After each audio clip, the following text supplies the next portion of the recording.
here we go. Steven, so how are you doing? What's going on, man? Super stoked to be here. We finally have been able to solidify a night where we're able to talk about our favorite subgenre, obviously Giallos, and Yeah. it's been a long time coming. Yeah, I was really eager to set this up. I know, I think I'd reached out to you and then you reached out to me again. Yeah, And yep, we definitely knew that we were each a person that the other wanted to work with. And for so sure. it's nice to finally get this ball rolling. Oh yeah. So I wanted to ask you first before we delve into Giallo. For your channel, is there a specific film or films that you were really eager to start your channel in order to talk about? I would say just the slashers that I've been able to cover on my channel. Like I would say those obviously Giallo films are like super important to me, and I'm a sucker for erotic thrillers of like the 80s and 90s. So those films as a whole, I feel like that there's a little bit of overlap with all of them, but Hmm. yeah, those were like the main films that I was like very eager to talk about and be able to discuss and do deep dives on. And I feel like the channel has kind of found a home for all of my favorite movies and being able to discuss them with everyone. Yeah, the interesting thing also is that the umbrella that covers the category of Giallo, it encompasses all of those things For sure. to Yep. different degrees, different films. But yeah, you definitely can find like all of that in the genre. I've I've noticed, especially getting into the like doing the channel and having an opportunity to really take it a step further with like understanding the films a little bit more than just surface level. There is a lot of overlap, and that's kind of the crazy part about it. I never really was able to like pinpoint that down why I enjoyed these movies so much, but Hmm. it is, I mean, it's definitely a cool aspect about all these subgenres. Yeah. Before we were recording, we were talking about like there just being a rabbit hole with the whole genre. Oh And yeah. I had asked, I don't remember if it was Google or ChatGPT or something, but I had asked like how many Giallo films are there?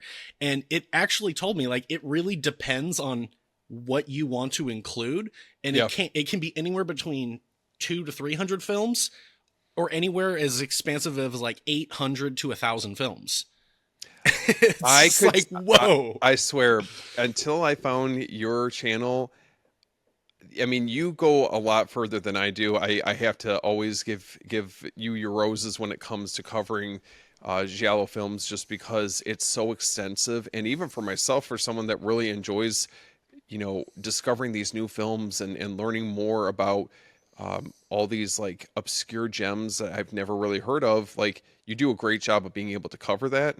And it really opened up the door for me to discover some new favorites in the process. So I appreciate that, but I always have to whenever someone says something like that, I always have to say a lot of it is thanks to Troy Howarth and his books on it because it's just title after title, and yeah, so it's a really good resource to find Giallo films that you've never heard of, and then on top of that, you'll find people on the internet discussing other films that he doesn't talk about because his yeah. books are strictly he's only talking about Italian films, Hmm. maybe an Italian French or Italian West German or Italian Spanish, but if it's not Italian partially, he didn't include it. And then there's a few titles that he doesn't include, like he doesn't include Short Night of Glass Dolls, which I think is interesting because I actually, if we're including it, I think it's one of the most unique, and I think it's a total masterpiece. Yeah, I would agree with that. It's I love, and we'll get further into it, but I love that these smaller boutique labels Hmm. have been able to shine a light on some of these lesser known films, and they're finally getting credit, or being given the credit where credit's due for how masterful some of these films are, Yeah. and that one included. Hmm. Um, so for you, what was your introduction into the genre? Like, how did you first? Because whenever I tell people, like, oh, I have a YouTube channel. Oh, what do you talk about? Oh, I talk about Giallo films. They're always like, okay, It's just I'll like, check it out at some point. yeah, yeah, okay, oh, yeah, I'll give it a watch. I'm like, you don't have to. It's fine. It's fine. Yeah. I'll be honest. I know we were talking about what my channel covered.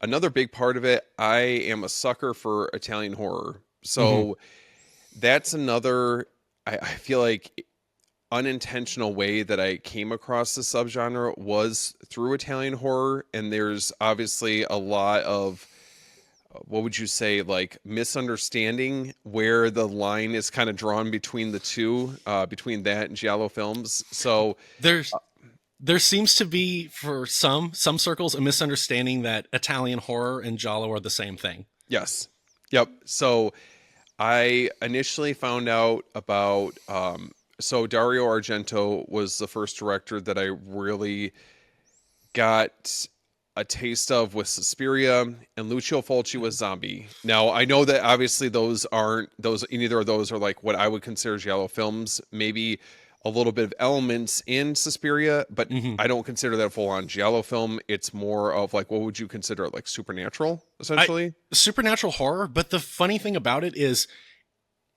you strip out the what's going on and it's a Giallo, but it's just it plays with it. It's Yeah. totally following the formula, and it's kind of like how some directors like Tarantino will do a genre film and then they'll just completely flip the script on you. Yep.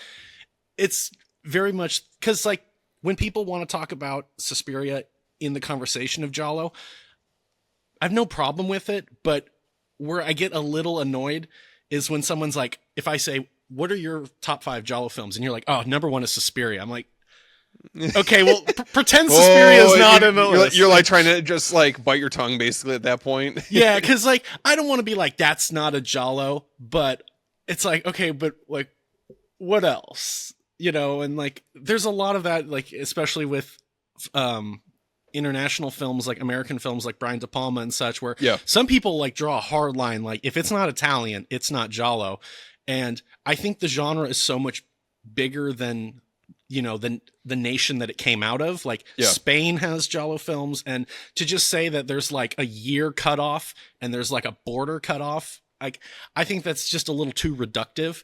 And Yeah, I would agree with that. I think you're just kind of, I feel like you're kind of pigeonholing, in like, I guess preconceived notions about the genre itself. I feel like, I mean, correct me if I'm wrong, but I feel like that there's a lot of recurring tropes that occur in these movies, and I think that as long as it maintains like the at its core what makes a giallo film a giallo film, that's what's most important. And we'll get into that a little bit further, Mhm. but yeah, naturally, I mean, you and I were talking about this like off camera, just with, I would say between Tenebrae and Deep Red were the first two films that I got into, just based on a lot of recommendations, just stating how important these films are. And I didn't really realize how vast of uh genre of films that giallos are until I Mhm. really got into it past that point.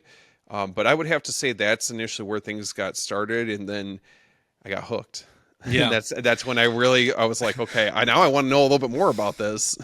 I think that Suspiria is the gateway drug of Giallo films. Like, Yeah. I feel like so many people found their way into the genre from Italian horror and from Suspiria specifically. And I know I did. Like, my first exposure to Suspiria was when I was a kid. They had, or always in October, they had Bravo's 100 Scariest Movie Hmm. Moments, and they had Oh Suspiria. yeah. And I just remember thinking, like, I need to see this movie. When I got older and I started, like, expanding my DVD collection, I went to this video boutique in Minneapolis. It's not there anymore, but it's called Discland. Okay. Awesome store. Just, movies, shirts, video games, Oh, the best. vinyls. Oh, those are always the best stores. Yeah. And you talk to the people there who are, working in the video department, and all of a sudden I started talking about Suspiria. I hadn't seen it yet, but I was really excited to watch it.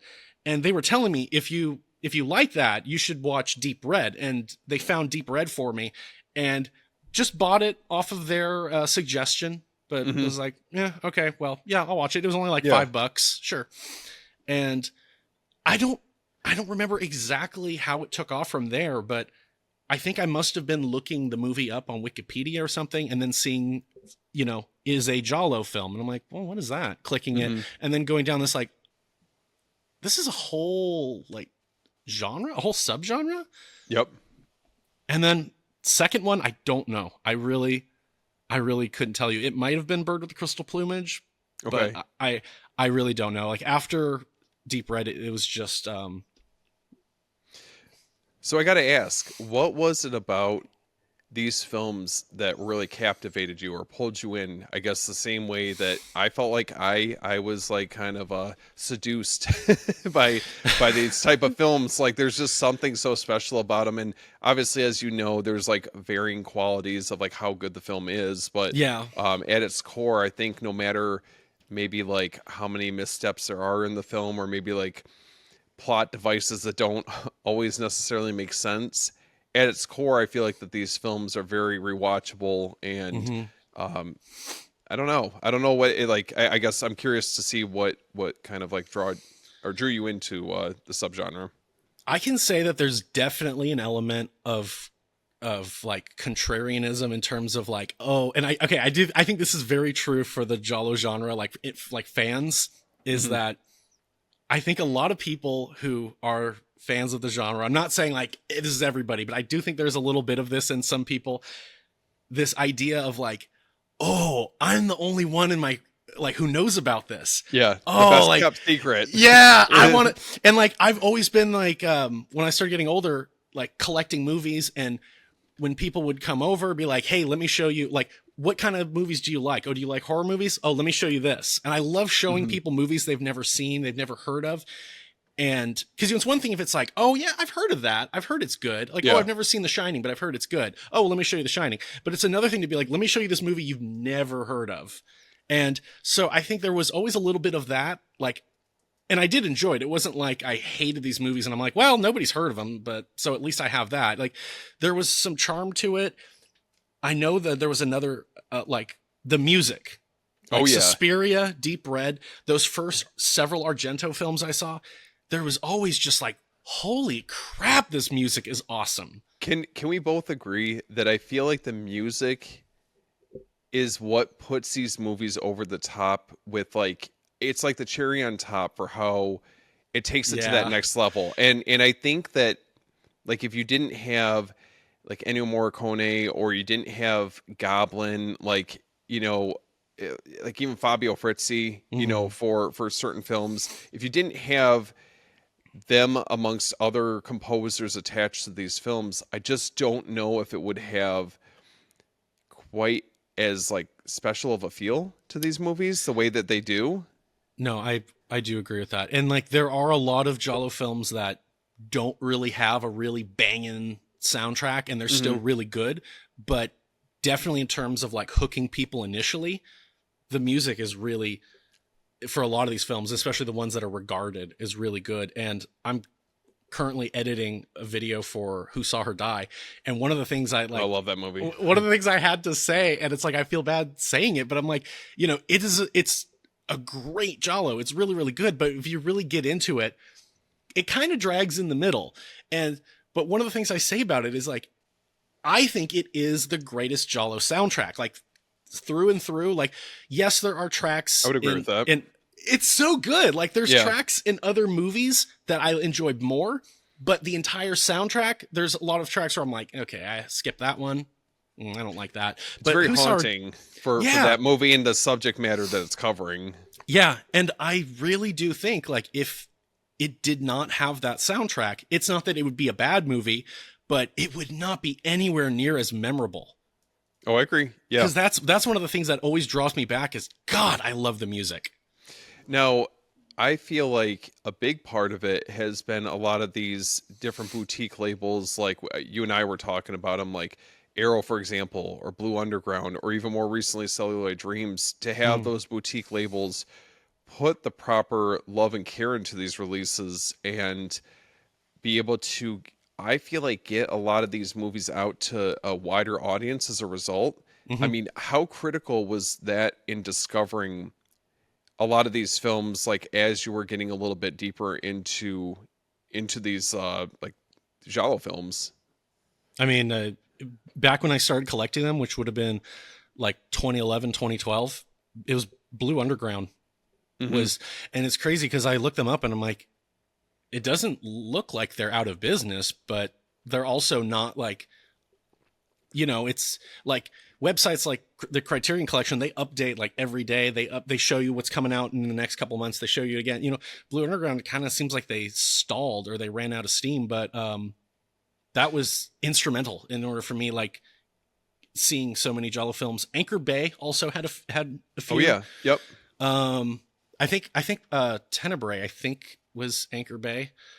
I don't really remember. I was mixing some of these up, but no, it's and like these were just DVDs, and occasionally they would do Blu-rays. But no, it really helped because also these movies being Italian, they don't always get U.S. releases, Correct. Yep. and so finding a DVD that's not from the United States, at least for us who are in the United States, it's like unless you have an all region player, it's like good luck. Yeah, I think that's a big part of it, is especially because if I recall correctly, Shameless Entertainment would do a lot of the Region B Blu-rays at one point for some of these. I know, who was it, 88 Films had done Blu-rays for a lot of these releases overseas. So yeah, like unless you had a region-free Blu-ray player, I mean, you either wait till you get a release like stateside, or you have to basically take take the dive into the region free experience, which I can't recommend enough. It's a great way to, not limit yourself to kind of like only, movies that are being released out here. But I mean, I would argue that that's like a big part of what allowed me to be able to see some of these films at the time. Because I mean, if not, then I would have been kind of SOL unless Yeah, somebody released it in the States. and and on top of that, like today, nowadays, it's like never been a better time to get Oh, into the it's genre. It's amazing. Like just what they have on Shutter is like yeah. decent. Like they have their own section on Shutter, and then they even have like Bava collection or Argento collection or Fulci collection. But Tubi, Oh, Tubi is listen, like you know me, man. I will always like sing the praises of physical media, and that's like a big part of like what I do on my own channel, mhm. as well as like for our podcast Beyond the Blood, where we do deep dives on the audio commentary and special features on these releases. Um, and that's not limited to just horror films. Like we eventually will cover Giallo films as well. But the biggest thing is that like Tubi was kind of the gateway for me to be able to test the waters if I like some of these films before Mm, I went out and added them to my collection. yeah, So, um, listen, if you're, fixed on a budget with, what movies you want to pick up or whatever the case is, I always implore people to at least check them out on there because it's free. And the selection they have is insane. it really is. Also, YouTube. There's a lot of movies on YouTube. I've started uploading Jalo films on YouTube, and like I don't monetize them, and so they don't really care. As long as I'm not making money off of it, they're like, yeah, that's fine. The worst that'll happen is they get hit with an age restriction, which is like, yeah, there's boobs. Yeah. Yeah, I get it. Um, the only movie that ever got like this won't play in these regions wasn't even a Jalo movie. It was a Swedish movie. Oh, okay. But no, yeah, you can find literally just do a Google search of the title of the movie, maybe drop in the year it came out, and just stream. It's And incredible. I mean, just to have so many different options for being able to check out these films. If you can't, I mean, and we've talked about this before, just, you can catch these movies when they go on sale, mhm. or, if you're like keeping up with them, like the same way that I feel like I like watch this day in and day out just to see what's going to be coming up. But, if you're just trying to get into this, like, again, either catch it on sale or check out Tubi. I mean, it's still another way to be able to see these movies and just, see if it's something that you enjoy. Yeah, and honestly, Jalo films are one of those things. But when I was buying them, like when I was buying them up on DVD back in 2011, 2012, 2013 on Blue Underground, and even recently when I got back into it and started doing the channel and started buying Yeah. them up on Arrow and Vinegar Syndrome, Oh, yeah. Giallo is one of those things that's like I'll buy it. Even if I've never seen it, Hmm. I'll buy it. And so, like, in terms of Blue Underground, there's no Giallo film on their catalog that I don't have. I think it's the same with Arrow and Vinegar Syndrome. And then there's those ones that are like, sort of a Giallo, sort of Yeah. not. And the only one that I know of that I don't have off of Vinegar Syndrome is because it's out of print, and that's The Corruption of Chris Miller.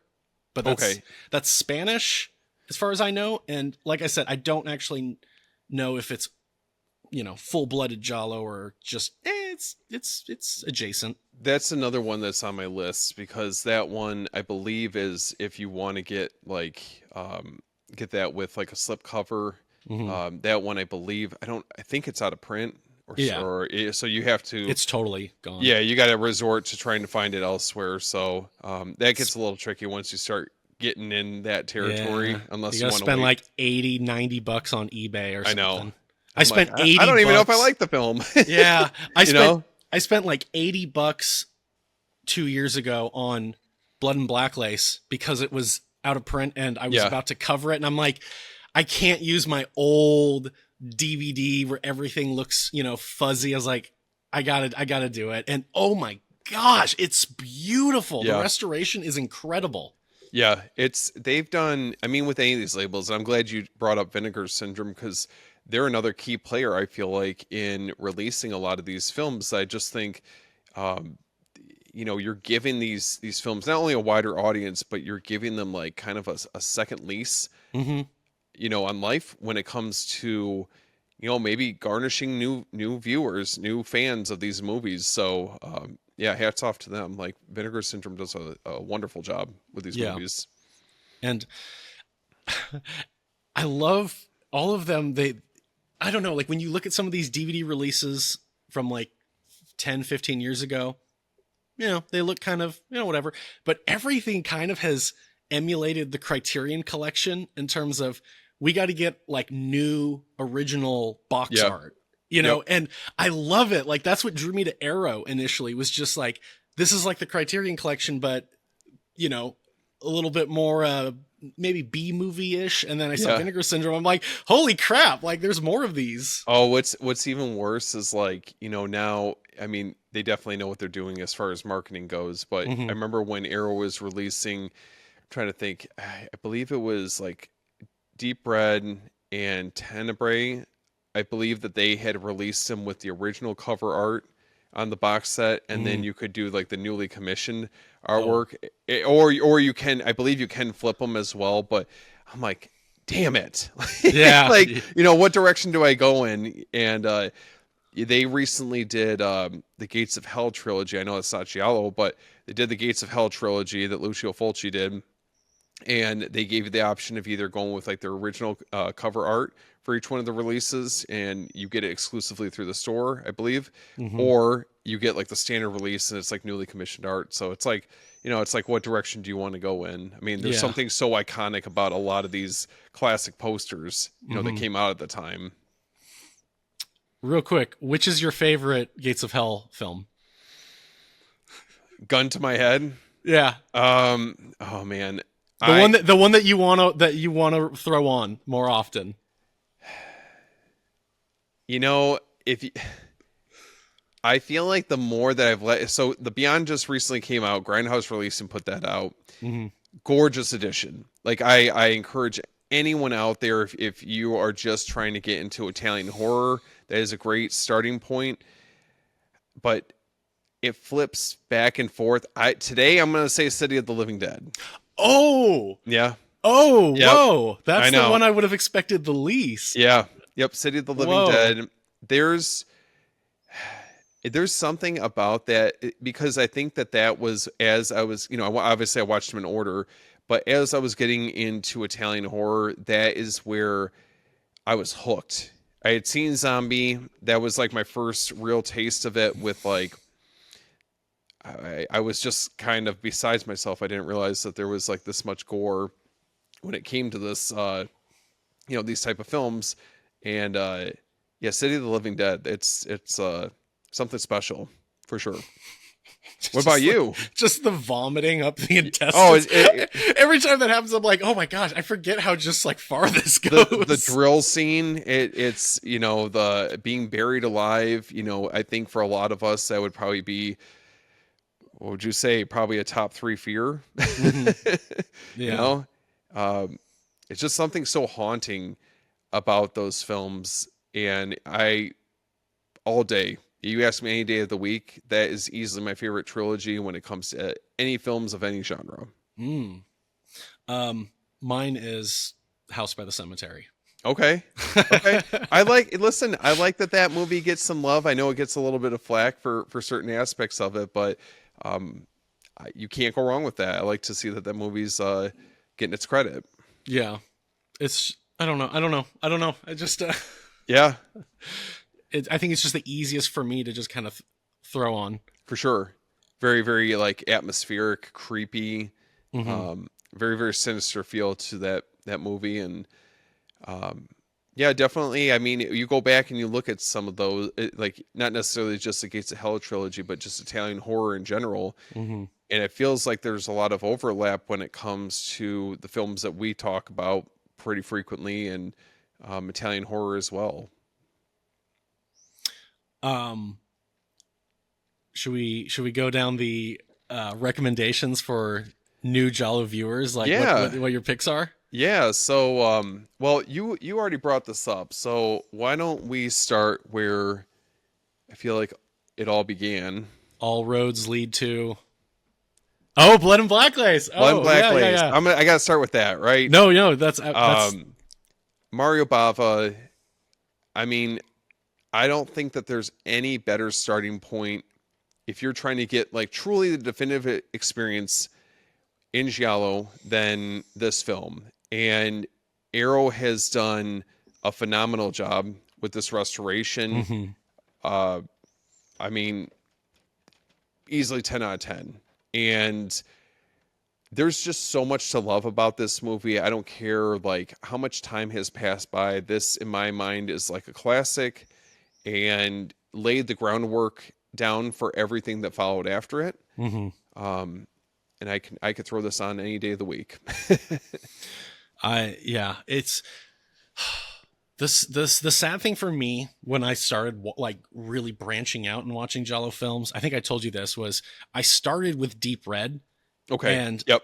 it's just such a masterpiece that I felt like everything else I watched, I was like, yeah, it's good. It's really, I like that and I like this, but like Deep Red is just so, you know, it just felt so S tier, so above Oh, it everything. is. And so like when I first watched Blood and Black Lace, especially on this old DVD from like, I don't know, 2006 or something, Yeah. and it's just like very fuzzy looking, like 480p maybe. And you're like, yeah, I can tell it like is pretty, but it's like when I watched the Arrow restoration, like holy crap, Yeah. the depth of field was there, the colors, the saturation, like everything, it actually finally popped.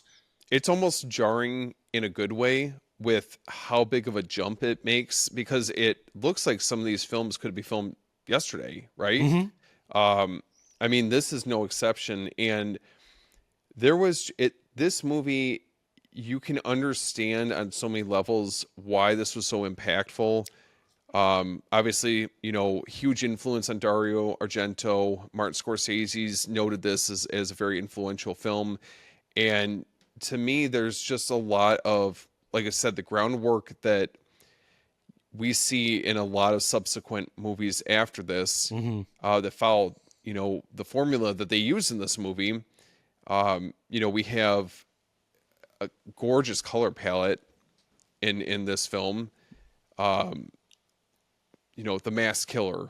Hmm. Um, you know, Trying to think what else. Like, The that's fetish size violence. yes, yes. So the undertones of sleaze Hmm. throughout it, because obviously this was filmed at a very different time compared to everything that we got after it, but you can still tell that they're like the message it was trying to get across. Um, the blackmail, drug deals, obviously, murders like a whole, like theme that runs throughout these movies, and then like the red herrings Hmm. has you guessing throughout the entire film. And I mean, this movie, I never get tired of watching it. Um, but what does this movie Oh, mean to you? real quick, I wanted to jump on something because it Yeah, reminded me of something I meant to say earlier, and I kind of got a little sidetracked. But yeah, you were yeah, talking about like things that really drew me into the genre, yeah, and you'd mentioned the red herrings in Blood and Black Lace.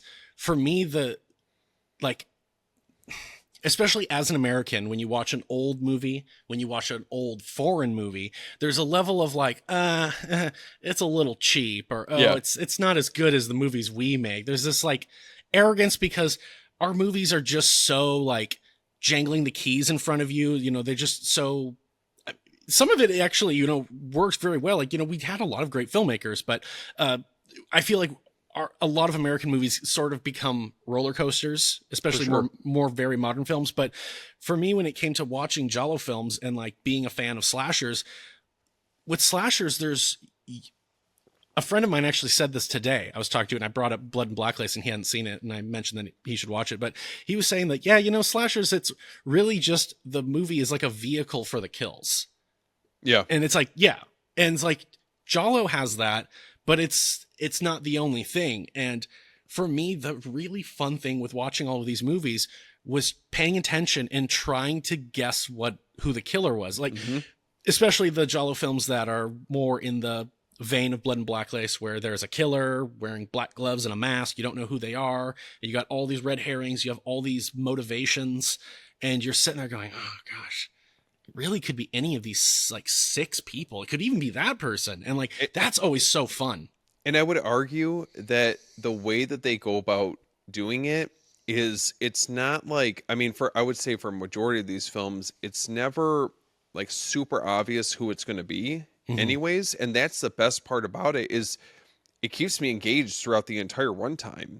And I'm like trying to piece this together like a puzzle, trying to figure out like, okay, what's so and so's connection with this person, or you know, what would be the motivation, what would drive somebody to escalate this to where things go. But Hmm. yeah, I agree with you. That's definitely a big part of it. The red herrings for sure. Yeah. And when you get to that reveal, and I love the different like reaction you can get, because there's some where you're just like, oh, Yeah, like deep red. I remember when you see the whole like, oh, that weird thing that he couldn't yeah, piece together. Oh, it was a reflection in a mirror. And you're like, yeah. okay, that is brilliant. Masterclass in storytelling Yeah. for something like that. And obviously, just a disclaimer: not every Giallo film is remotely close to that. Yeah. Yeah, that's why I rank it so high. But and then there's sometimes where you get the reveal and you're just like, huh, okay. And, like the worst is if it reveals someone you're just like, who is that again? Yeah, And then they're just telling you like, you see, like his mother, da da da da da, and so because of that, he decided he had to kill every woman who reminded him of his mother. And you're just like, how the hell was I supposed to guess that? Like, okay. A lot of times it does feel like the movie is just trying to do a rug pull. Like, haha, you bet you yeah, didn't think that. And it's like, that yeah. doesn't mean it's good. Yeah, no. Yeah, and like I said, the endings or the reveals vary in quality as far as like what you're getting by the time you get through some of these movies. But Mm-hmm. I think, like you said, Deep Red is very effective with that. I would argue, obviously, you know, this is another big one with Blood and Black Lace. Um, you know, when you initially discovered this movie, now was this early on when you were first getting into Giallo films, or where was it in your journey when you first had a chance to watch this? Blood and Black Lace? Yeah. It's it's got to be either the first three or first five Okay. Giallo films I ever watched. Yeah. Okay. Because you go down, you kind of go through it, like, especially like I said, like back then on Wikipedia, and you're seeing like the first paragraph will like list the really popular ones or so, and so you're like, okay, I got to find that one. Okay, I got to find that. Oh, it's on Amazon. It's only like $12. Okay, I'll order it. And so Yeah. yeah, it definitely was. I want to say first five Okay. or so. Because I had to walk it back after discovering some of Dario Argento's films, and Mm-hmm. then I started reading into who he was influenced by, and discovered this film, and I was like, oh, okay, that makes a lot more sense then, and just kind of see where the stylization really comes into his films, and like, Yeah. I mean, there's definitely heavy influence for a lot of his more notable works. Yeah, the violence as like beauty, or like, I don't know Hmm. how you really describe it, but Bava really found a way to just do these kills in a way that was gorgeous. Yeah. And and obviously like Argento took that and was like, okay, I bet I can do that too. So I just say, in terms of like what the movie means to me, like I think Blood and Black Lace is the first like real Giallo, but it's still in that 60s period, and there's still like what, 6 years until Bird of the Crystal Plumage comes out. Yeah. And that's really the one that I always call the trendsetter. After that one, it was like, oh, this is a commercial success and a critical success, and all the studios were like, Like, well, took hell, note of that. yeah, hell, Yeah. these aren't that expensive. We don't Yeah. have to get a bunch of horses, and it's not spaghetti western. We don't need all these car Yeah. chases like a Poliziotteschi. It's like, yeah, we just need to have some naked scenes, and somebody will do some close-ups on a glove, and if we get someone to just throw some red paint around, like, yeah, we could do this. And then Well, it's you're right though, because I mean, and there was a lot of imitation post the Bird with the Crystal Plumage. I would Mhm. say to like maybe a lesser extent with this film, until years later, and then you obviously see that influence that rubs off on various directors. But yeah, 100%, it's definitely a very feasible. It's not something like super extravagant for somebody to film a movie like this. Mhm. But yeah, I mean, you saw that a lot of different directors were trying to recapture that magic that came Yeah. from And certain notable films. and the really crazy thing with movies like Blood and Black Lace and anything that Bava did is he literally was like a genius in terms of no budget. How are we going to do this? And like, Hmm. when you go deep in any of his movies, it's always like he was doing way more than with what he was given. Yeah, And like, again, like trying to replicate it, you'd think, oh, okay, well, we have a bigger budget, it'd be easier for us to do it. Like, good luck, because somehow anytime he did it, it was always lightning in a bottle. and I mean, I'm sure, as you know, like these films, I mean, it's pretty remarkable in the time frame that I feel like. What would you say? I mean, what would you consider peak Giallo, and where would you consider kind of like the very tail end of it, or like the end of it? Um, because in my mind, I always kind of associate like the early '90s with like almost like the end of Giallo. Like you maybe Mhm. had like a couple like very few and far between films, but it felt like it was a lot of it was what, '70s and '80s, mostly Yeah, I '70s. I would say, so again, just to hit Blood and Black Lace one more time, but this is all tied into this, is like Blood and Black Lace doesn't, if that doesn't come out, I don't think the genre ever takes off. And like they didn't take off really with Blood and Black Lace totally, but Right. I think if there's a void there, I don't think Argento makes Bird with the Crystal Plumage, No. because I just don't think there was the vision of like, this is something, and this is something that's meaningful to us as Italians, because we Mhm. have we have a history of these the paperbacks. But so 60s is all the early, is the proto Giallo era. It's all the, there's so much variety in that decade alone, because the genre wasn't figured out yet. People Yeah. weren't saying, oh, this is a Giallo film. And so the formula wasn't really there.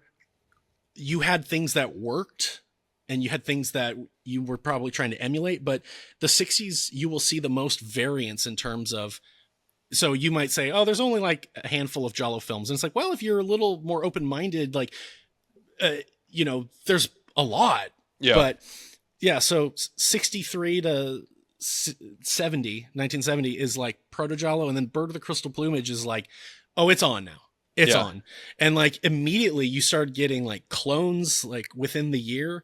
And so I think the genre is at its like white hot from between 70 and 75. Okay. And I would agree with that. and then the funny thing is, I really think that Argento kind of bookended like the golden age of Giallo. Like he really kind of kicked it off, and then he kind of like pulled the ripcord with Deep Red, where it's like, okay, like it felt like everything after that is just, it's all now, it hit its peak and now it's all kind of skating down. And the late 70s still had a lot of Giallo films, but nowhere near as much as like 1972 had so, like, I'm still covering this damn year in Giallo. Like it's so many. Yeah. And like, we might be revisiting this next year, yeah, stuck on the same year. Oh my gosh. But like, I think 76 to like 78 or so is kind of like the slow decline, where it starts kind of losing steam a little bit. People are getting a little bit of the fatigue, the genre fatigue kind of thing. And then I think in America, Friday the 13th and slashers, all of a sudden it became hold on. Because Italians at this time in the cinema, they loved ripping off American films. Oh, and yeah. I think like they were doing this thing. Some of these movies were going international, but it wasn't really, they weren't doing so well. And then you see like Americans making these cheap ass slasher movies, and they're like, hold my beer here. I can do this. Yeah. Hold my wine. Yeah. So I feel like the 80s kind of gave it a little bit of a resurgence in interest, and near the later part of like the 80s going into the 90s, it's like the decay. It's like you'd see like maybe a couple pop up in a year, and then there's a couple years where there's just nothing. Mm-hmm. And then it's almost unfortunate though, because I always wonder like what would they have looked like if there was like some type of resurgence with these films, or like would this translate to more of like a modern audience, whether it's overseas or even here. I just don't know if the genre would really have that much level of success, in the same way that they did when these were coming out. But yeah, it is very interesting to see like where things obviously took off, and unfortunately it kind of felt like that the flame kind of got snuffed out after a certain period of time. I mean, it was burning too bright. There was just an oversaturation. I think that's what it is. It's like, it was like, the golden age, and then around after like 75, it was just the oversaturation era. It was just, there was too many of them, and people were like, okay. Yeah, it's like fatigue. Yeah. From the films. I mean, but here's the thing though, like, you were talking about, slashers coming out in the 80s, and when that was like the next big thing during that decade. But I mean, it's hard to say otherwise that, you look at Friday the 13th Part 2 especially, and there are, in my mind, like, yes, it's not a direct Giallo film, but there's certain elements that kind of, it like tiptoes around it. But, you watch Friday the 13th Part 2, and there's a lot of different like sequences that almost look like it could have been pulled from A Bay of Blood. Oh yeah. I actually had this conversation earlier today at work. A friend was brought up. He was like, hey, my girlfriend and I watched Friday the 13th. I got to say, I don't really like it. and I was like, I really like Friday the 13th. And it's like, I really like it. And like people, anytime they talk about the franchise, the original is always like at best, maybe the third best. And like, that makes sense. It's probably not the best, but if it were just a standalone film with no franchise after it, I think it's a damn good movie. Yeah. And so, but like what he was saying was that, but then the reveal is this, like, it's this old lady. Like, how did she like actually chase down like the first girl and kill her? How did she, you can't think too much on it. That's what I said. I was like Giallo, a lot of these movies are just, they just had to surprise you and had to get you to go, oh, whoa, okay, yeah. But if you really think too much on it, you're going to start seeing more glaring flaws. How did she get the guy up on the door with all the arrows sticking out of him? Oh, 100%. Yeah. But I was mentioning that I had someone going off in my comments that was just kind of like making these long paragraphs, like rants, and they were kind of all over the place. Like the train of thought was all over. And one of the things they were saying was that like Sean Cunningham needs to pay the family, like the Bava estate, because the movie is a ripoff of A Bay of Blood. And I would say, no, it's not. It's like, as an artist, you can steal, but as long as you make it your own, Yeah. you're fine. But And in turn, there's a, sorry, not to cut you off, but oh, you're I good. do, I mean, you see this even in American horror movies, Mhm. that there's a lot of influence that's taken from previous works of other directors. You can't tell me that that hasn't happened over here, Yeah. like within the States. Yeah, yeah. And it was just also funny because it's like to accuse like them stealing it. It's like I said, like the Italians literally had a whole rip-off exploitation thing. Like Zombie is kind of but again, they all made it The their spiritual own. sequel to Dawn of the Dead. Yeah, which I God, when people refer to it as Zombie 2, I'm like, just call it Zombie. Yeah, Please just yeah. call it Zombie. Or you get Um, Jaws 5, Cruel Jaws. yeah, yeah. Oh my gosh. But I was saying like, yeah, I really don't think it's ripping off at Bay of Blood. Like the setting is fairly similar, and there are some things like the POV shots and whatever, but they're very, very different. However, like, okay, and again, a hatchet or an axe into the face to say that you took that kill, it's like, come on, like you don't own that kill just because you did it. Yeah. But in Friday the 13th Part 2, the people having sex getting speared through the back, okay. Yeah. That you stole from a Bay I of know, Blood. and You stole that. I met who was it? Steve Miner. I met Steve Miner. It was a couple years back, and I thought about I was like, man, I like the thought was in the back of my mind, and I was like, I probably shouldn't ask him about this. Yeah. I went off and I was like, oh, was it your idea to do like 3D for Friday the 13th Part 3? Just because, I mean, as quirky as it is, I don't know if it's necessarily aged well, but that would have been my first question. I was like, I just don't know how well he's going to Yeah. receive this if I ask him. Yeah, you don't want to come off as that. I had a similar experience. I met Joe Bob Briggs like a month ago, and I was so starstruck, and I just was like, I don't know what to say. And so I was just like, because I remember in some of his like shows, he was talking about, he'd bring up Giallo, and he'd be like, now the Italians have this genre Giallo, and I don't really like it. And I'm like, you like all of these like cheap ass drive-in movies, Yeah. and you don't like Giallo films? And so I'd ask him, I was like, hey, why don't you like Giallo films? And he just was like, I just think they're not that original. Like he kind of like was telling me, this stuff, but he was like, Torso is great. I think Torso like is the first slasher. And he goes, but yeah, other than that, it's just like, I just think the genre is just copying American films. And I was like, I don't know. I think, it's not for everyone. I mean, Yeah. I can admit that, when I recommend these movies to somebody, it's either you're going to enjoy them for what they are, or you're not. You're gonna nitpick them to death, or not like the dubbing, or Mhm. a lot of like the quirky things that we appreciate about them. I know it's not gonna be for everyone. So, but that actually, speaking of which, as far as jumping on board to this, the next movie that I wanted to suggest for anyone getting into this, oops, The There Bird you with the go. Crystal Plumage. Yeah. Yes. So, I couldn't think of a better way to follow up the first recommendation. And this was not, obviously, this wasn't one of the first ones that I checked out, but I think it's a great entry point for someone who's getting into the genre to get a little bit of everything and have it be the stylized flair that Argento brings to his films. Mm-hmm. And this movie is just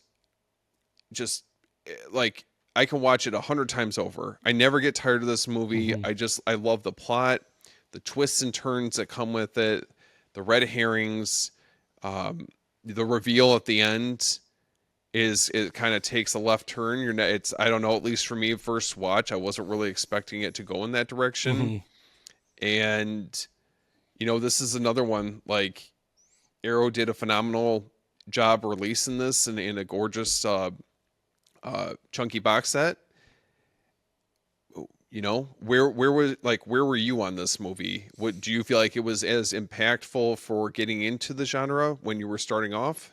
When I was again, when I was starting off, it was like, yeah, I like it, but it's not as good as Deep Red, and it's taken me years to kind of shed that, to Yeah. kind of get rid of that whole like I'm always comparing everything to Deep Red. Now it's like I've seen so many that I can actually appreciate a Giallo that's like not very lesser known, and like, you know, I can actually be like, oh no, it was good, and I am not no longer comparing it to Deep Red. But so like Bird of the Crystal Plumage, I like it more as the years go on because I see it more as its own film.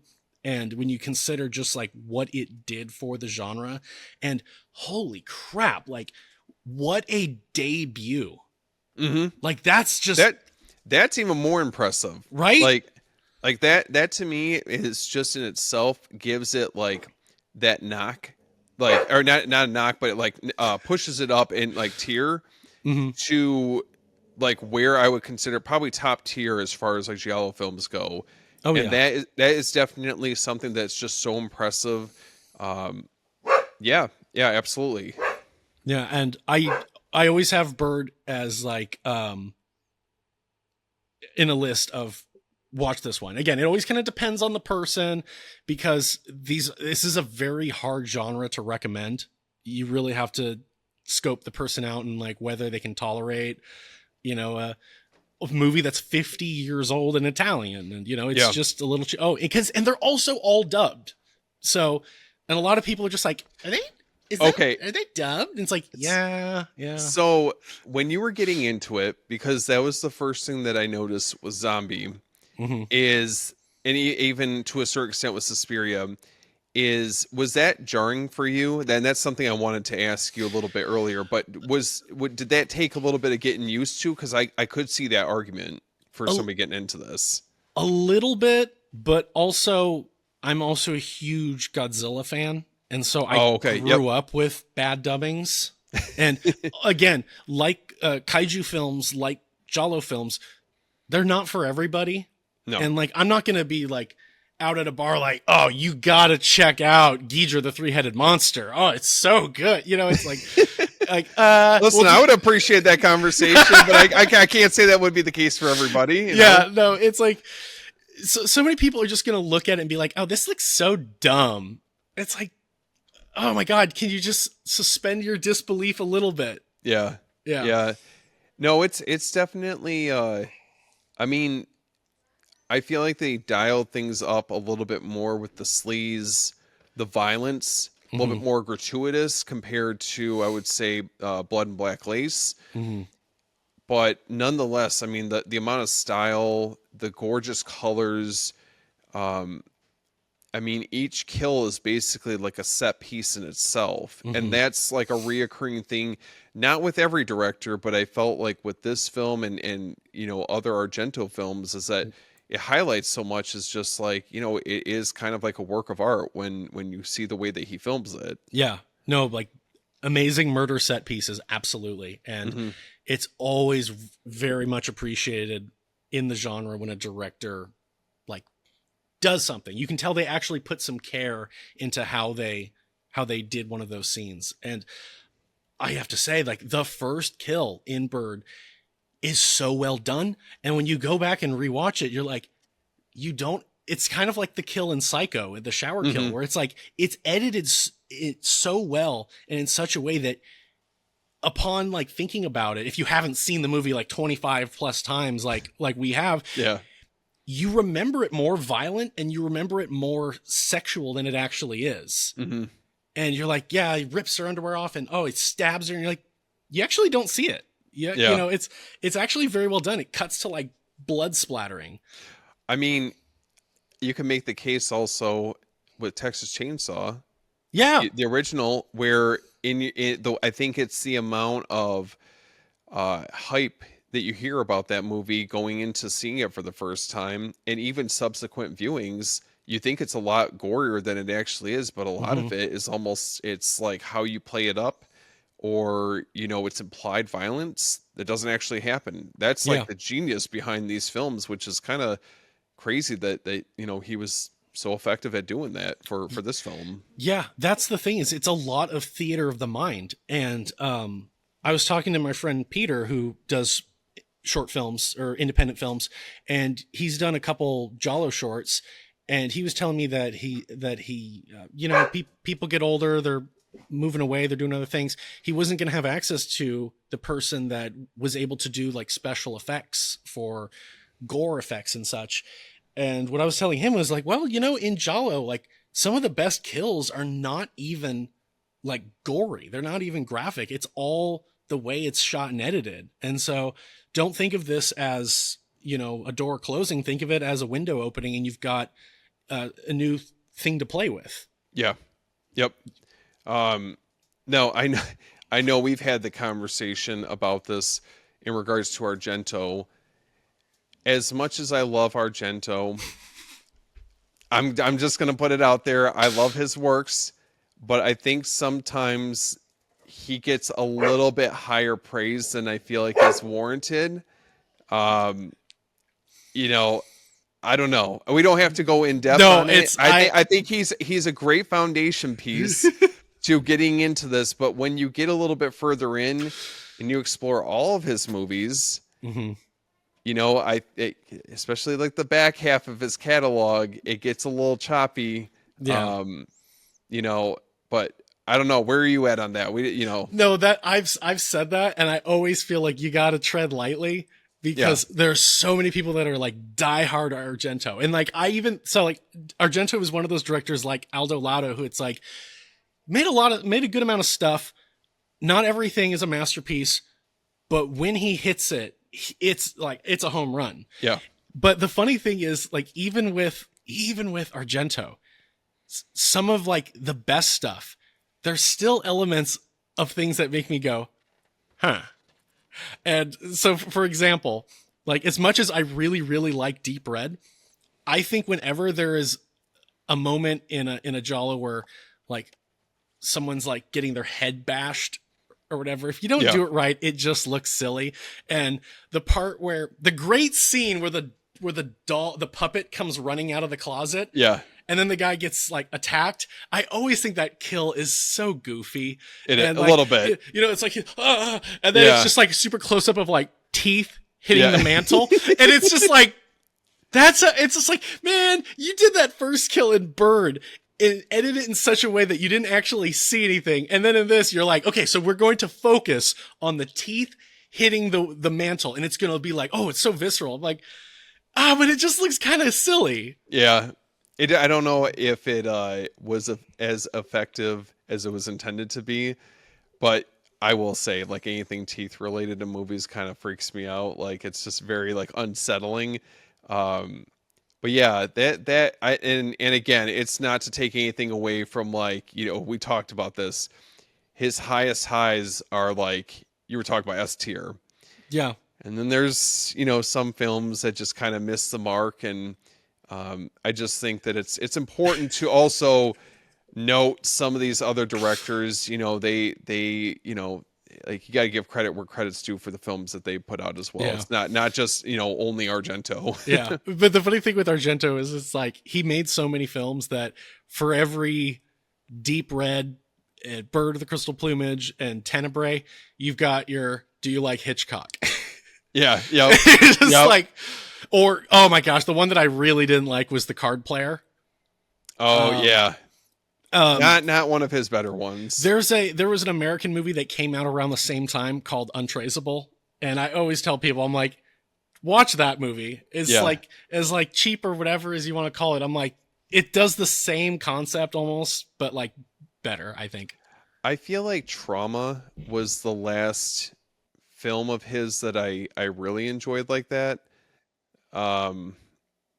But yeah, that's kind of like at the tail end of the films like that he was directing that I felt like I was truly invested in. Past that, like I said, it just gets a little dicey. Trauma I liked. Yes. Yeah. And it's like off the wall, crazy, a little unhinged, I would say, as far as his films go. But I kind of had a change of heart. I know we were talking about this before we got things going on the show. And you reminded me of one that I felt like was pretty crucial for us to cover. And I want to bring up Torso. Yeah. So talk about, probably out of the bunch that we're going to be discussing tonight, pretty mean-spirited. Mm-hmm. And you mentioned Joe Bob Briggs. This was one that he can have some level of appreciation with, correct? Mm-hmm. Yeah. Okay. No. Yeah. He said, Okay. he said, I think that's the first real slasher. So where are you at on Torso? I love Torso. Okay. There's so much like real quick. You're talking about what is it about this movie that Sergio Martino did better? I mean, let's just say in comparison to these other two films that we discussed, why would you recommend this to someone? The things that, like, for me, the things that first jumped out with that movie is like, I was talking about, like, Who Saw Her Die has the best soundtrack. The theme that plays when the killer shows up is easily my favorite Giallo track. Yeah. Like, it's so menacing, like the really heavy bassy piano notes, and then I don't know if it's a flute or whatever, but that first kill in the woods is my favorite kill in the genre. It's perfection. It's my favorite scene in the genre. The way that it plays out is very, well, I would say more, not, I was going to say dreamlike, but more nightmarish. It kind of is. Yeah. No, yeah. Very, very, very sinister. The killer's look is just so creepy. Mm-hmm. And I don't feel like you get that quite as much in other films. Like, there's just something about it that just seems like, I don't know. The other films kind of go with this a little over the top kind of capery, like, oh, he's in black and he's got a flowing cape on, and there's just something that's a little bit too, like, distancing. The killer in Torso is like, feels like a serial killer. It feels like a guy who, like, actually is like, you know, like, you look in his car and he's got a knife, gloves, and a ski mask.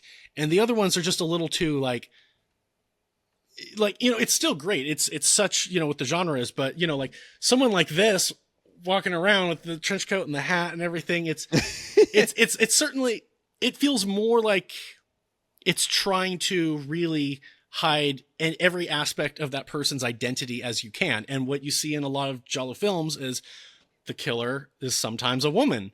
And if you get the person all dressed like that, you can easily hide those, you know, attributes. Those attributes. Yeah, exactly. But, like, you watch Torso and you're like, no, that's a man. That's a, and the other thing, that's someone I don't want to come across. Yeah. And the other thing the movie does so great. And, like, I think it's Blue Underground. You can choose to watch it with, like, an intro by Eli Roth.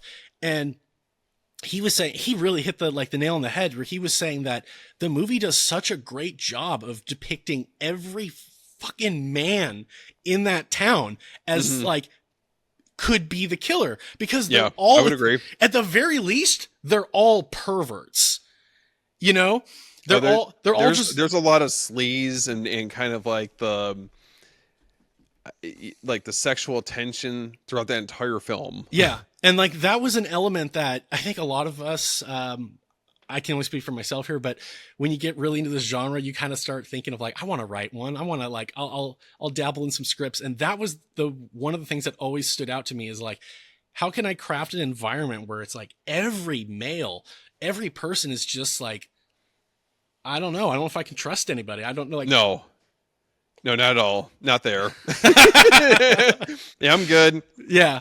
And so, yeah, I love that movie. It's also usually in my, when I give, like, recommending a movie, a Giallo movie, you can go so many directions. Well, do you like this? Well, I would say check that out. But it's always like Blood and Black Lace, Bird of the Crystal Plumage, Torso are, did I say Deep Red? And Deep Red, like, those are always, like, the top four. And then, like, the fifth one is always one I kind of switch in and out. But Torso is, it's such a good, well, I don't know what to say. It's great. And not to, like, mention on top of that Sergio Martino, like, that's another one that I feel like he is not the director that, at least in my experience, or just from the feedback I've heard from friends of mine, he's not usually the director that most people will recommend, maybe for Torso, but for his other works that I Yeah. think are so important. And we even talked about that. Yeah. That's a director that I think he's got more hits and misses Yes. in his filmography, and especially the Giallo films. Um, I It, mean, now, do you consider Torso one of your favorite films from him? yes. Okay. And Okay. yeah, it's like when people talk about Giallo, it's Argento, Bava, Fulci. And if we want to Hmm. add one more, maybe Martino. But um I was saying this, that like you look at the first several Giallo films that Martino made and that Argento made, it's like, yeah, when Argento hits, he really hits, but like in terms of like average, I think Martino's early Giallo Hmm. films are probably overall better. I would agree. Like again, talking about debuts, Strange Vice of Mrs. Ward is a freaking Oh, amazing debut. I know you and I have been going back and forth and talking about, because I know you're like slowly, you and I, I've been trying to get you like warmed up to 4K releases, Uh-huh. but that is one that's like top of my list that I would love to see get a nice 4K transfer or a Oh, nice box set. yeah. Like, that's a film that I feel like not enough people have had a chance to check out. It's just such I would probably put that in my top 10 Giallo films of all I, time. I think it's really fair. Yeah. It's what, 1971 or Uh, 70. I believe. Let me double check. 71. Okay, yeah. And he made Martino made two Giallo films that year. Case of the Scorpion's Tail. Yep. Yep. And And again, let me. really good. So for anyone that's Yeah. looking, for anyone that's looking to get into Giallo or Sergio, you want to know more about Sergio Martino outside of Torso. So let me plug this real quickly. This is an excellent box set to pick up. So this is a collection of 3 of his films. So we have in this box set The Case of the Scorpion's Tail, Your Vice is a Locked Room and Only I Have the Key, and The Suspicious Death of a Minor. It's a very cost-effective way to get into the genre, to see if it's maybe something that you're interested in. And they're 3 wonderful films that you could throw on at any time. But I just had to plug that. No, I have that box too. Yeah. And I'm so glad that they chose those films to release together, because when I bought it, it was like, I have a hard time. Like, I don't have all of those Giallo box sets because I already had like 1 or 2 of the Giallo films within the box. So Okay. it's like, I'm not going to buy a box set so I can get 2 duplicates and 1 new one. I'll just buy that new one on its own. The only one I have is the black box, because that was the only box that I didn't own any of those movies.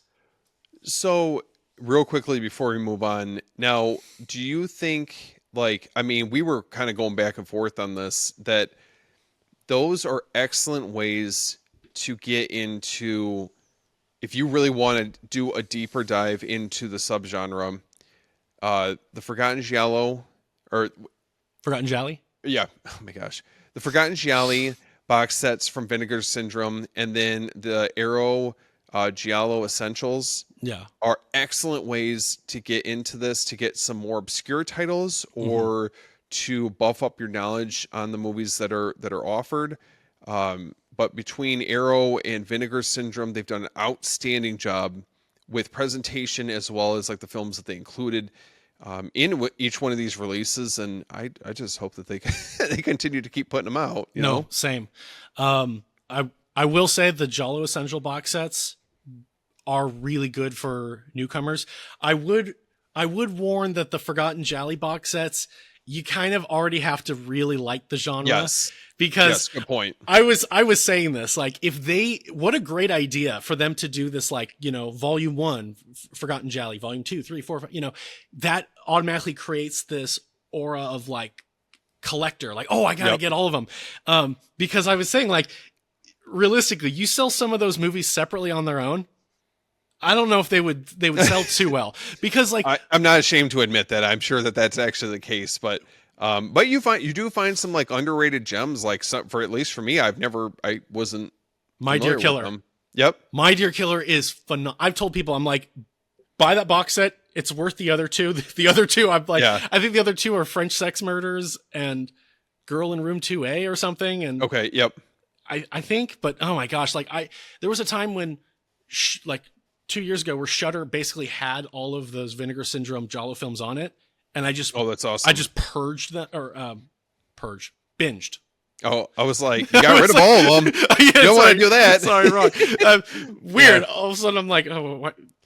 My brain must have gone to bulimia. Yeah. Binge purge. Anyways, I binged all of them, and My Dear Killer was the one that I was so impressed with. Like, I'd never heard of it before that. I've never heard anybody talk about it. I've never seen it in lists, and I freaking loved that. And then French Sex Murders, which is a movie I'm actually going to have to be covering in like 2 or 3 weeks or so. Okay. I did not like it. And like, I got to give it a rewatch, but it was one of the few that I put on. And I was like, I'm really bored. Girl in Room 2A also didn't like. So and again, this has nothing to do with Vinegar Syndrome. You know, it's not like, oh, you guys made a bad movie. It's like, No. at the end of the day, it's like, I'm glad you're keeping these movies like, you know. Well, it's film preservation. Exactly. To be able to get them on like a higher quality release, like I think that is a big selling point, at least for me, is that I can, if Blu-ray is as far as these films will go, I'm okay with that. Yeah. I don't necessarily need all these films in these box sets to be getting a 4K restoration. Yeah. Is it nice to have Torso on 4K? 100%. But you know, what would you say? Probably if 1 out of every 10 releases out of the Giallo subgenre, I feel like would be worthy of that 4K treatment. Yeah. You know, that's the thing is like, it's like Blu-ray is very greatly appreciated especially because most people have like a player that uses Blu-ray DVDs, anything like that. 4Ks, you got to kind of go that extra mile, but like not everything really. And again, I'm not against anything getting restored. I would never be like, I can't believe they did a 4K of that, but not everything really needs that full treatment. Especially sometimes you really have to test it. Like, it's going to cost this much for us to do it. Yeah. Is it actually going to be lucrative? Are people actually going to buy it? Well, and I think like a great title you were talking about, Short Night of Glass Dolls, or The Black Belly of the Tarantula, which is supposed to be coming up here, I'm hoping maybe by the end of the year, from Celluloid Dreams. For those releases to be able to get a nice prestige box set release, I mean, it's incredible, you know? So I don't know. I just think that for films that maybe haven't received like a wider audience, I'm hopeful that, you know, like more people can find or have a reason to check these movies out. Yeah. The one that I am so excited about is I think I know what you're going to. House of Laughing I knew Windows. it. Yeah. I was, oh my gosh. Yep. I was so happy when I saw that. I was like, thank you. I've been waiting for this. Now, did you think Arrow would be the one to put it out though? I wasn't sure, but I'm so glad that they are. Yeah. Because I really like Arrow. And Arrow does a lot of stuff that's like way more mainstream. Like, didn't they just do like Friday the 13th? Yep. And they got we were talking about the Dollars trilogy or Texas something. Chainsaws coming up. Yeah. And so I really kind of think of them as like the Criterion of horror and B movies and everything. And like, I really love Vinegar Syndrome too, because they're willing to like dig deeper and pull the ones out that, you know, they're probably not going to sell a crazy amount, but they're smart about how they do it. They're like, hey, there's only going to be 2,000 copies of this. So you want it, buy it. Well, and I just have to give like a certain level of appreciation for Vinegar Syndrome for taking some swings on Giallo releases that maybe wouldn't have gotten a release otherwise. Even if they're standalone releases, it's just cool to see that they try, you know, at least make the effort to get them released. Well, I know that I was talking about alluding to this in a certain way with the label, But another one, and I got to note this is one of my favorite releases from last year, Case Yes, of the yeah, Bloody Iris. yeah. I didn't want to jump the gun earlier when we were talking about like great reveals, but I tiptoed around it because I was talking about Short Man yeah, of Glass Dolls, but but I had to start with this one. no, it's such a great ending. It's because like Yeah. the movie is like really good, really Yes. good, but the ending really takes it that extra like, okay, that was smart, that was Yeah. really good, yeah, I and I just remember getting to the end of that movie and I was like, why the fuck haven't I watched this movie sooner? yeah, This was so good. yeah. Is that the first time you watched it from? First, yep, yep. Whoa, Yeah, so I have I that old DVD that's got that like yellow tinge over everything. you have deeper commitment to this movie than I have, but it became a quick favorite of mine that it gets one of my highest recommendations. Hmm. Um, I'm trying to think. So watching this movie, it was I, Celluloid Dreams. This is one of my favorite labels right now that are putting out. I mean, they're 2 for 2 in my eyes with the 2 releases they've done so far, Yeah. and have raised the bar for smaller labels to give a movie like this the love that it deserves, Hmm. and to be able to do a proper restoration on it the way that they did and jam it with extras and special features.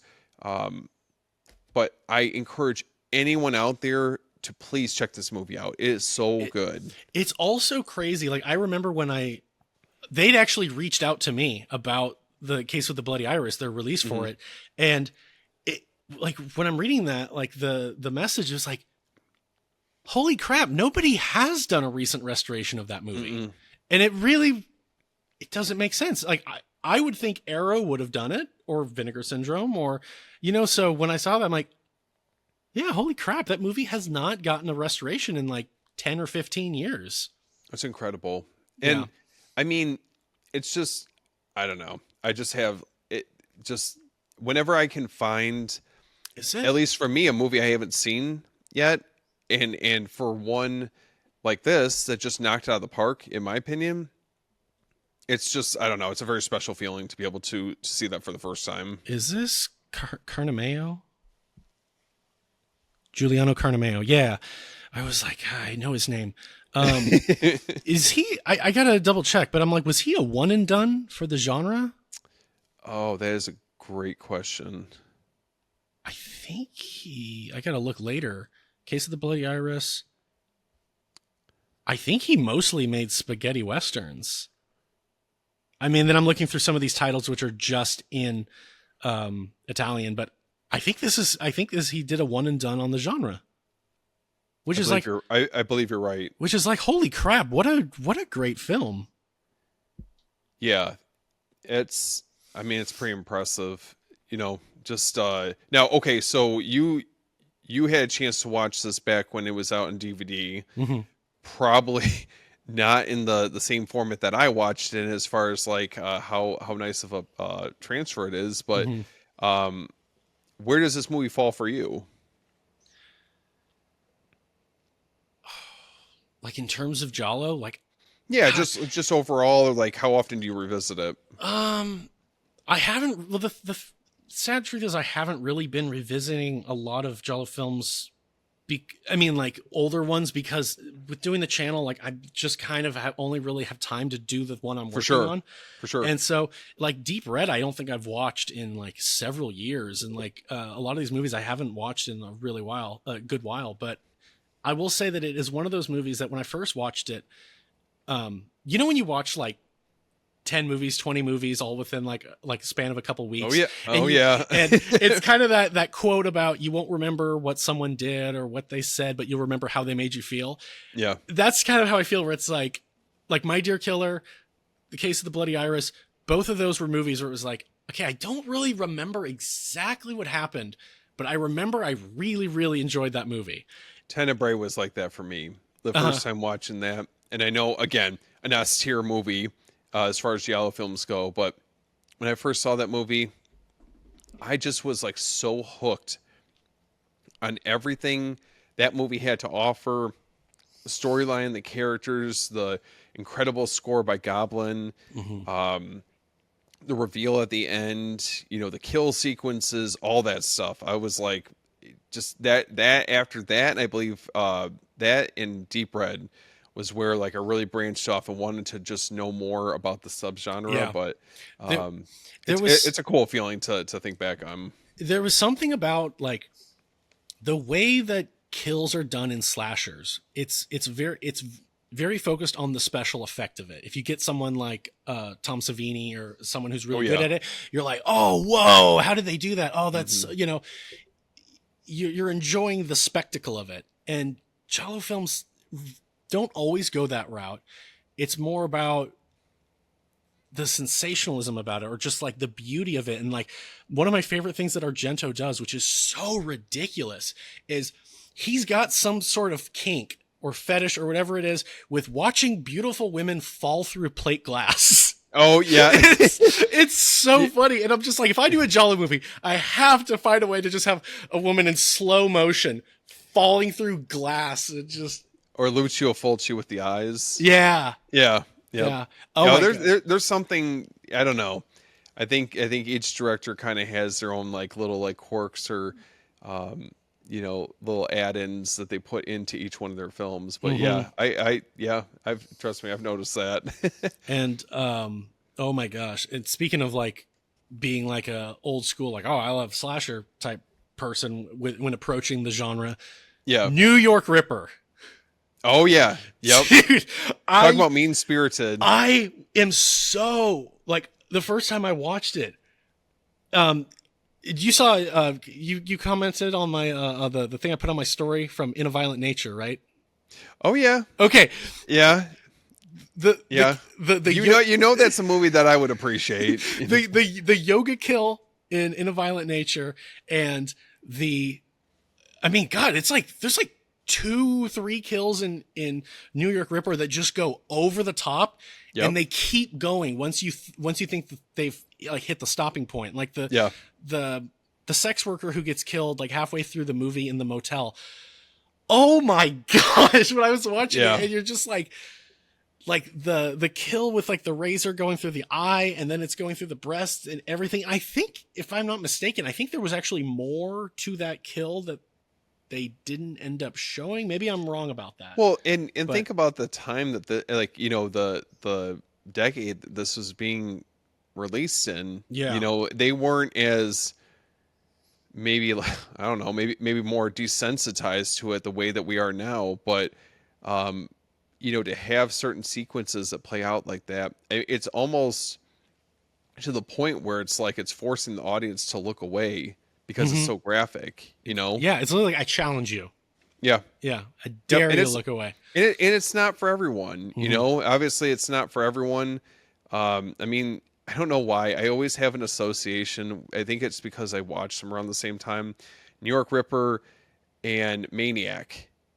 Just because they were both released by Blue Underground. Now they're not even remotely the same film, but definitely heavy on the sleaze and kill scenes and things like that. So, but yeah, that one is very mean spirited. So the other you were talking about in A Violent Nature is the other scene you were going to mention, the wood splitter scene.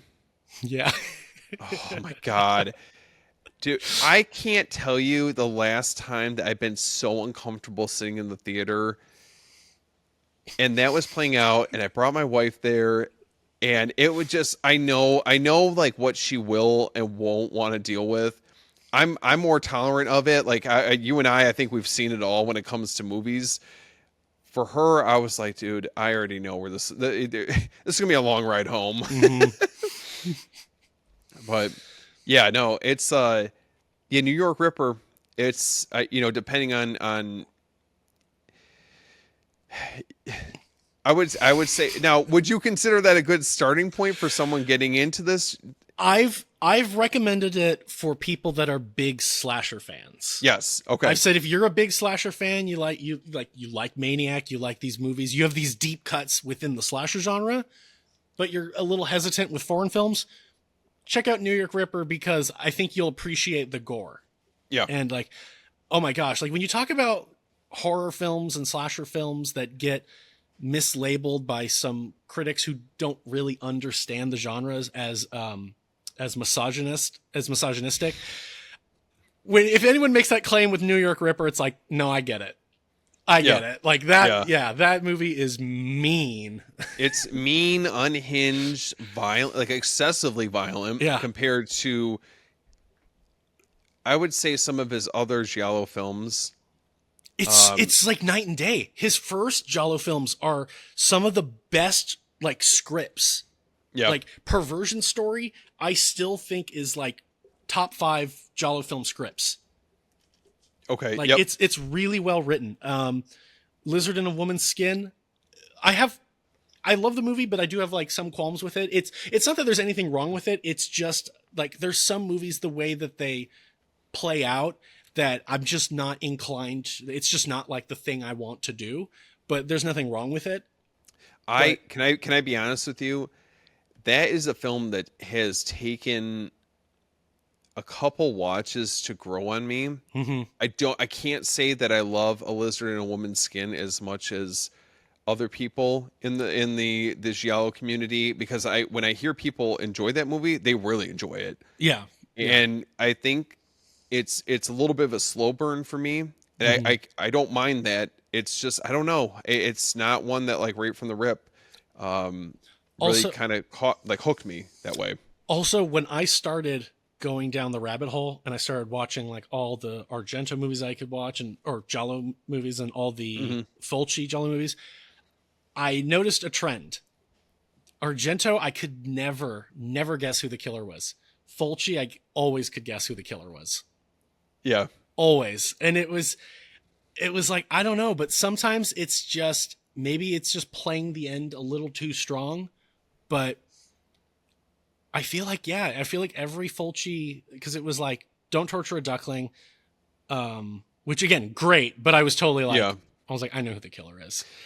Is now for a film like that, and that one I think is because of the subject matter is a little bit tougher as it being accessible. But where would you put that movie? Like as far as like your ranking for Giallo films overall, or it being maybe like a recommendation for new viewers? I'd recommend it. It wouldn't be like my one of the first to recommend, but it's definitely like in that A B tier where it's like, oh, it's good. Like again, like I remember watching it and just thinking, loved it, you know. But I don't have time to reflect. I've got to move on to the next one. But I got to remember I like this one. Yeah. You're a man that has to watch a lot of movies. But oh my god. Oh, another thing Fulci does is he throws a body off of a height. It's gonna hit everything on the way down. What about the dummy drops? Because That's I feel like what I mean. It's that's just like- another trope that if you're not as familiar with the subgenre, it is a big part of it. Mm-hmm.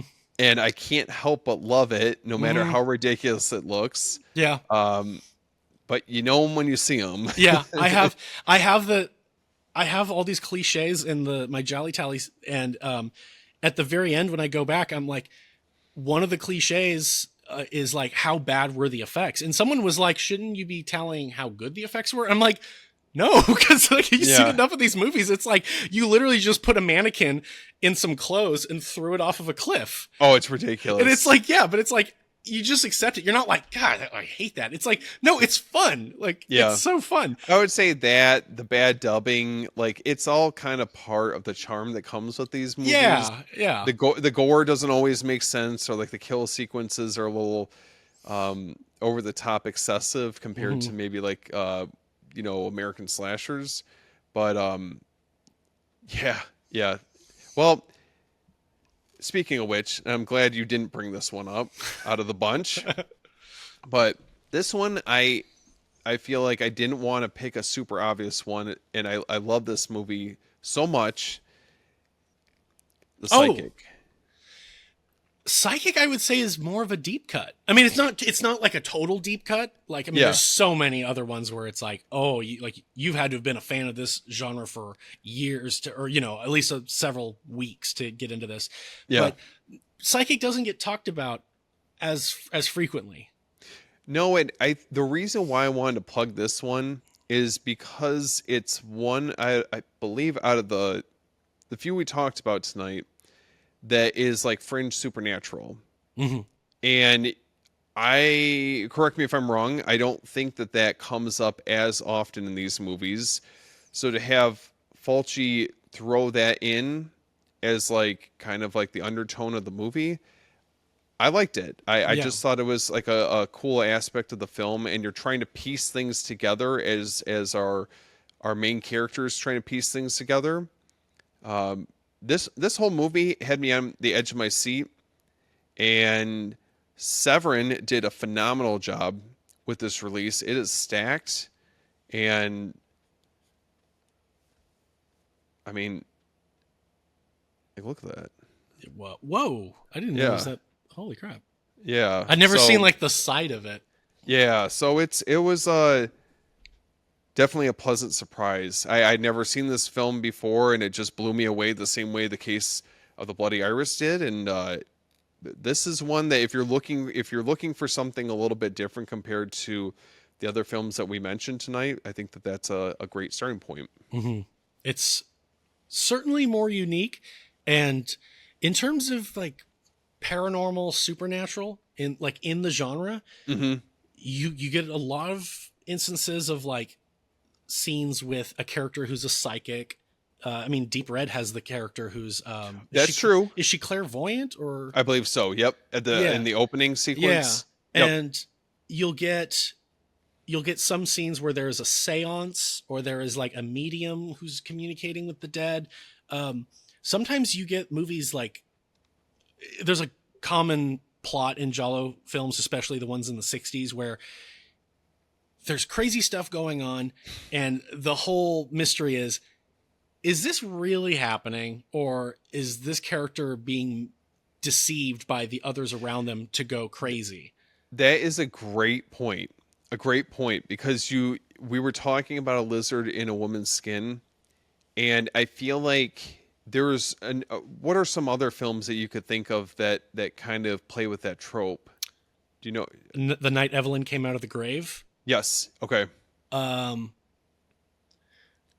in terms of people being like made to think that they're going crazy, Yeah. libido, which is Autopsy. Is that another gosh, one? it's been a while since I've seen Autopsy, but I remember again. I remembered liking Yeah. it. I remembered Yeah. really liking it, but I think Autopsy is one that oh my god, that movie. No, that is a movie that I would recommend when you get a little bit further in and you find what you do and don't like about the genre. yeah. But I recall that having similar elements. Perversion Story. A little bit of Strange Vice of Mrs. Ward, I think, as well. Yes. Yeah. Girl in Room 2A. Oh, see, I don't remember what happens in that. I just remembered I wasn't really into. Couldn't really Yeah. get into it. But there's definitely, yeah, you're right. That is another trope that in certain films, it's kind of, you're questioning how much of what is going on for the main character is actually real. Right. And then in a lot of those, it's not that the character is being like deceived in order, because a lot of these, it's like the reason is, well, this person is the inheritor of this estate. Well, if we can get them committed, then technically everything's going to go to me. Or, so, but there's also a lot of them where the character is legitimately crazy. Mm-hmm. And like, there's a few that the character doesn't remember what they did. And they're thinking there's, someone out there after them. And well, it's an unreliable narrator Yeah. for some of these films. And that for me, I feel like that makes the movie a little bit more interesting compared to like more of your traditional formula. let me grab something real quick. Okay. Yeah.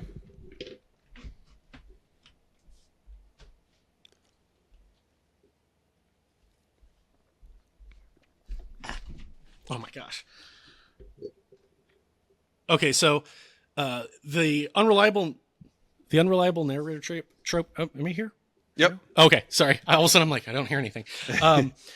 It was done before, like you can trace it back to I think even the Canterbury Tales, but one of the stories that really kind of brought it back into the modern like mainstream over 100 years ago, and this is where my channel name comes from, is The King in Yellow. Oh, okay. Yeah. So Yeah. the first story in The King of Yellow is The Repairer of Reputations.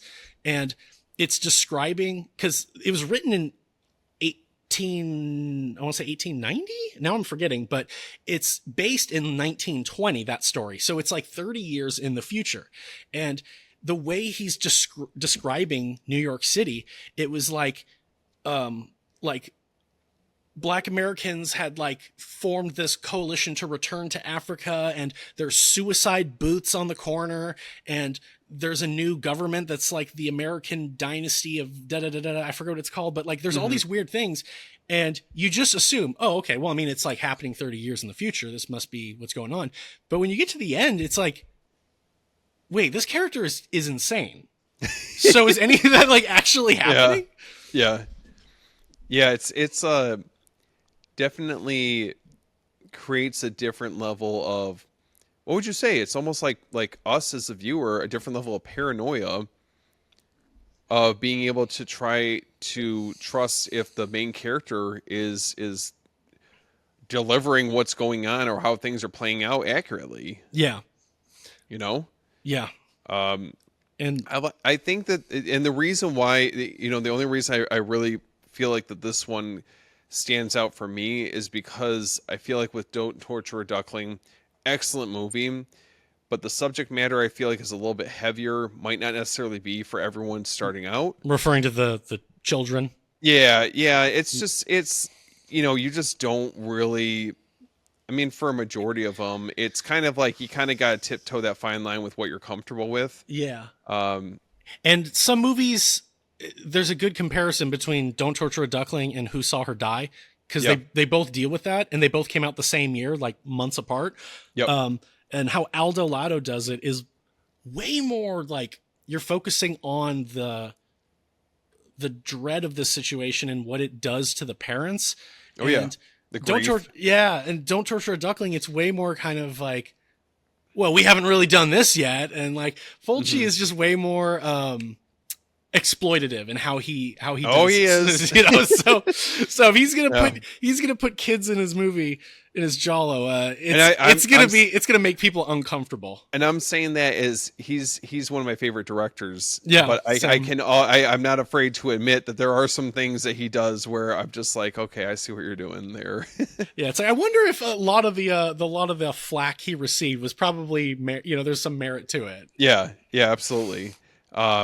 So I feel like that is definitely, like, as far as Fulci goes, I always love to recommend that one just because you're right. It is, in my mind, it's a little bit of a deeper cut. I don't hear that in conversations all that often. Mm-hmm. And I think it's a film that works on so many levels. And, if you're someone who's looking to get into this genre and you're looking for a story that's super compelling and engaging, mm-hmm. I kid you not, that is a great place to check out, and Severin did a phenomenal job with that release. Yeah.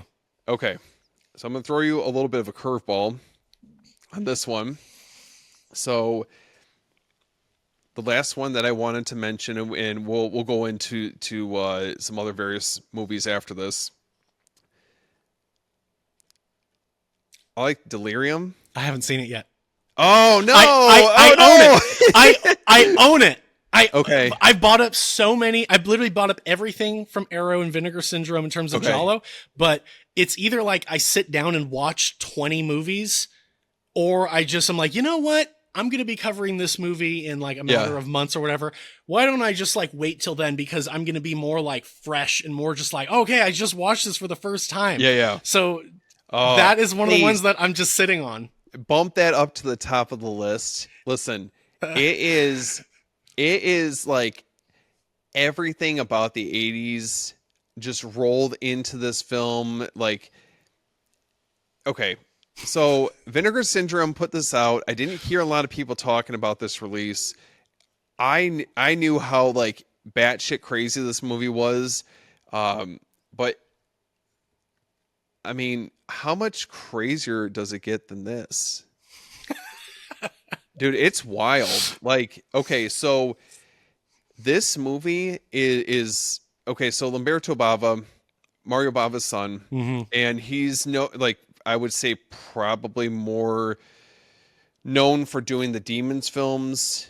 Blade in the Dark is another Macabre is another film that he's done, Hmm. but I can't recommend this one enough, just because how out there it is.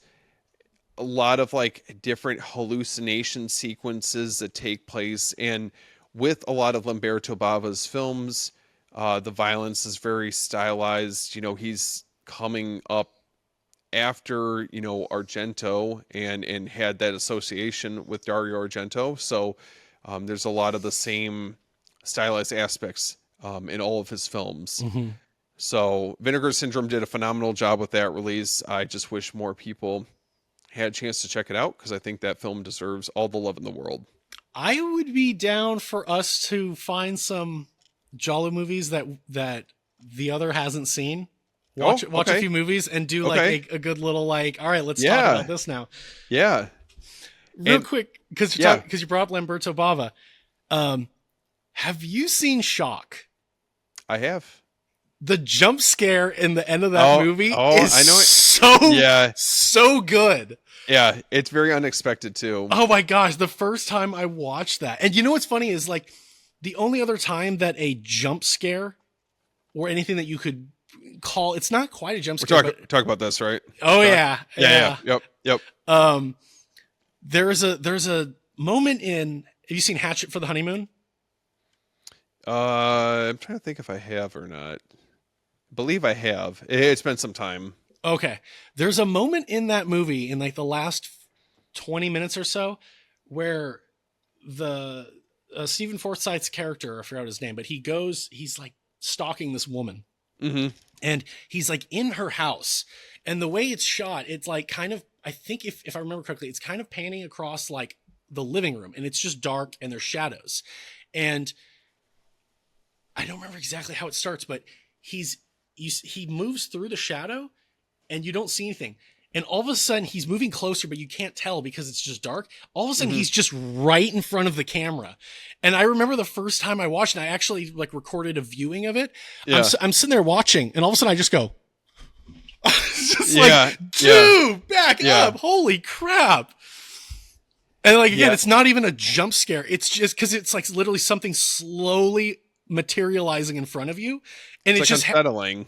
yeah. Oh my Yeah. gosh. It reminded me of, there's a part in Twin Peaks where this guy crawls over the couch and he crawls towards the camera. And it's just like, Oh, I know what you're talking about. yeah, Bob. Yeah. Yep. Yeah. Oh, that still freaks me out to this Yeah, day.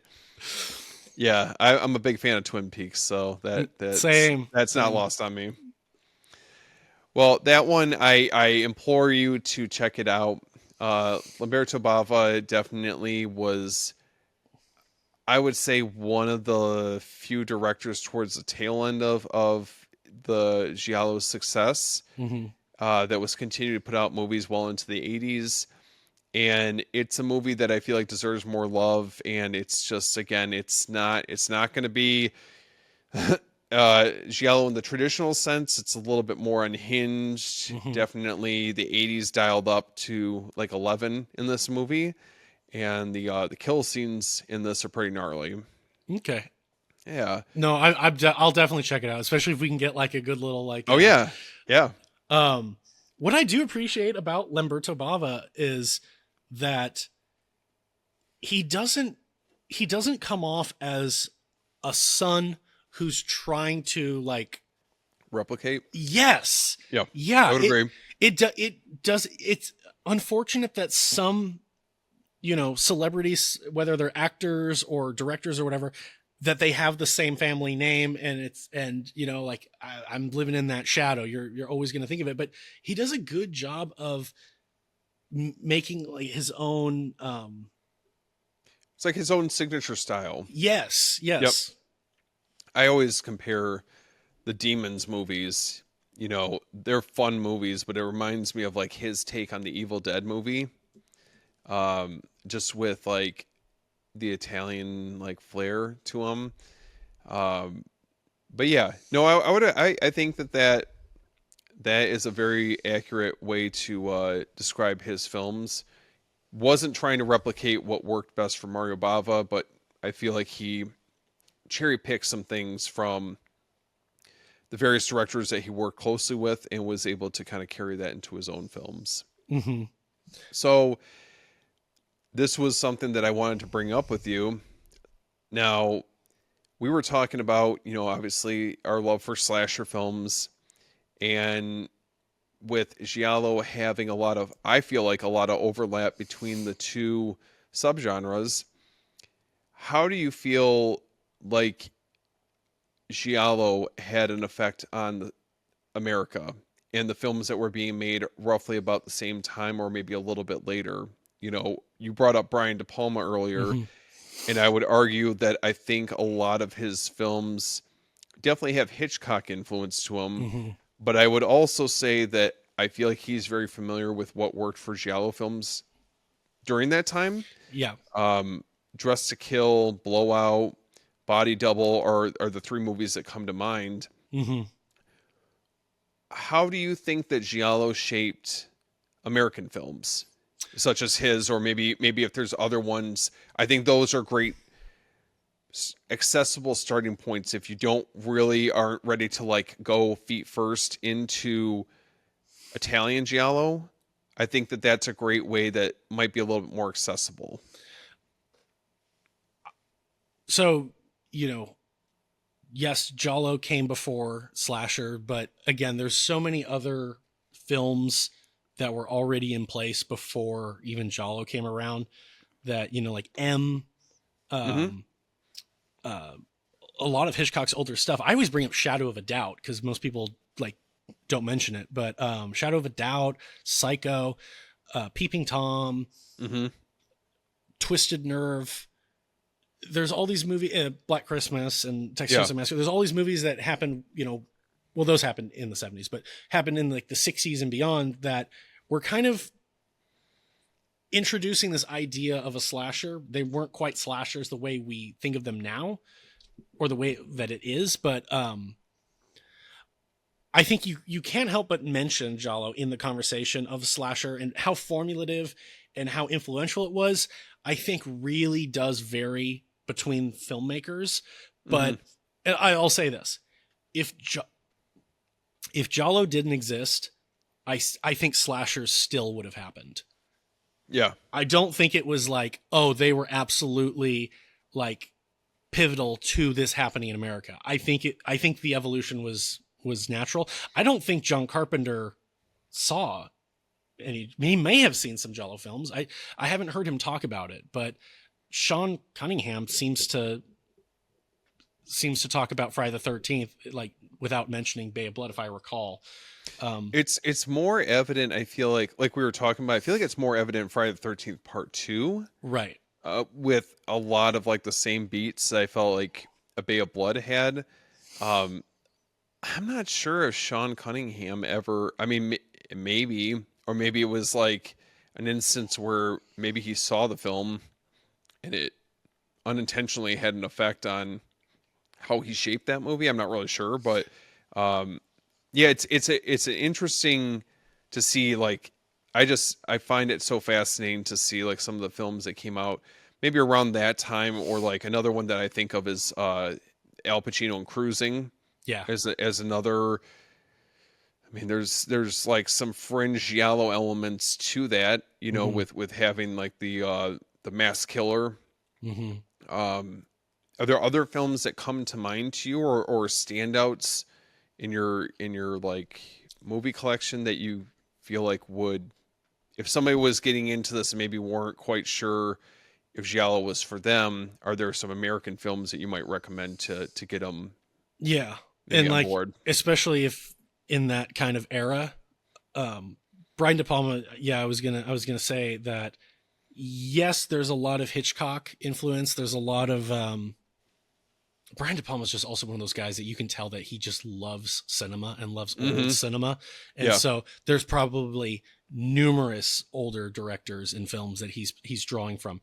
But you can't deny that there's definitely some Giallo in his movies, like Dress to Kill. Come on, the Oh the yeah. the freaking elevator part. I'm like, that's Case of the Bloody Iris. Yeah. Yep. And Yep. I'm like, did he see that movie or did they just happen to make a similar thing? I don't know. But It's, I mean, look at the, I mean, it's like when he has like the kill sequences, like very select kill sequences that take place in a lot of those films, like the shots, the editing, the way that he composes like certain scenes is very Giallo-esque. mhm. Um, and the reliance I feel like of the score, the same way that I feel like a lot of like the Giallo films that we love, really enhances the point that he's trying to get across, and it's very voyeuristic Yeah. with a lot of the films that he did, especially the ones I was mentioning.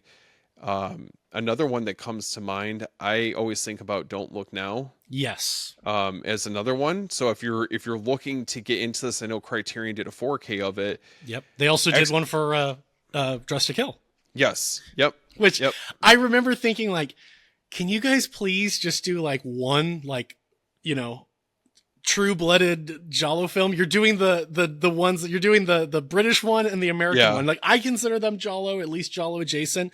Some people would be like, that's not a Giallo, but like, come on.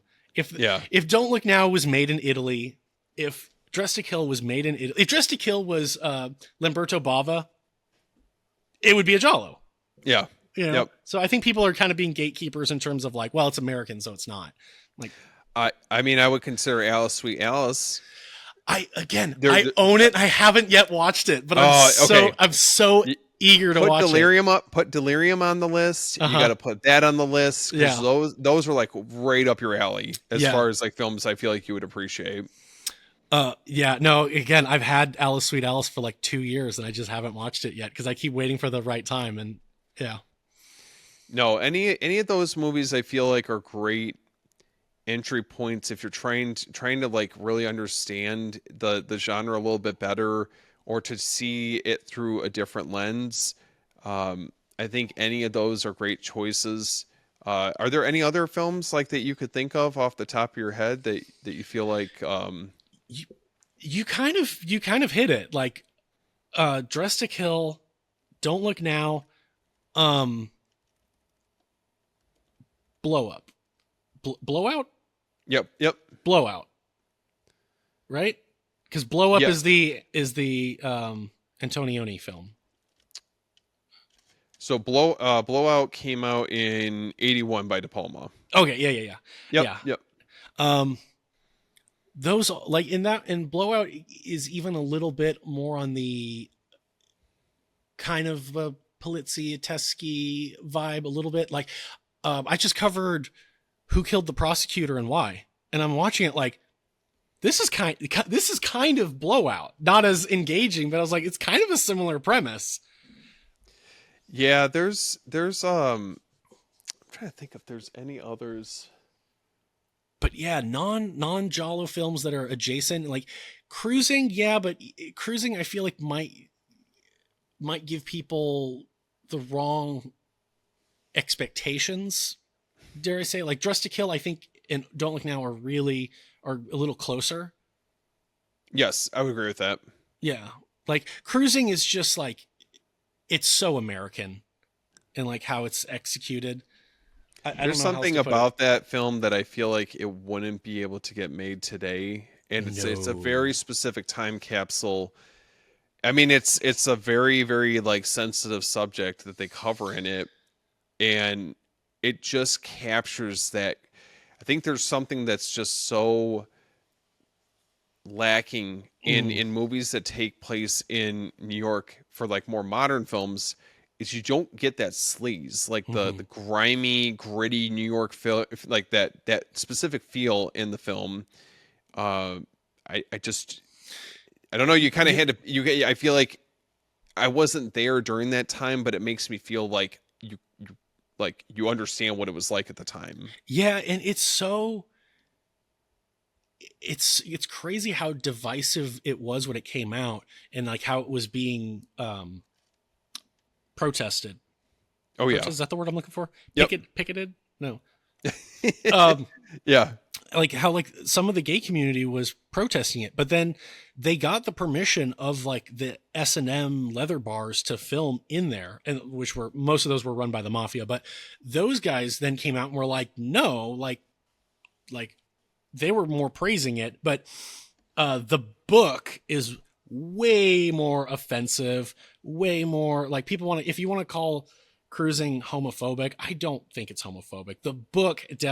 The book definitely has more homophobic undertones, but I think, I had a roommate recently, last, who was gay, and I had the conversation with him about cruising, and the way he was viewing it was like, you have to look at it in the timing of, this was like right during the AIDS. Hmm. And it was like, gay people couldn't catch a break. And it was just, as much as Friedkin may have been more respectful, it still was like, you are still sensationalizing the community For and sure. not portraying them in the greatest light in a time when we really don't want to be, we shouldn't be portrayed in such a way. And Yeah. I was able to, he had some friends over who, he's got he had a great group of friends. And I asked them if they would be interested to watch Cruising and weigh in on it. And a Hmm. number of them did.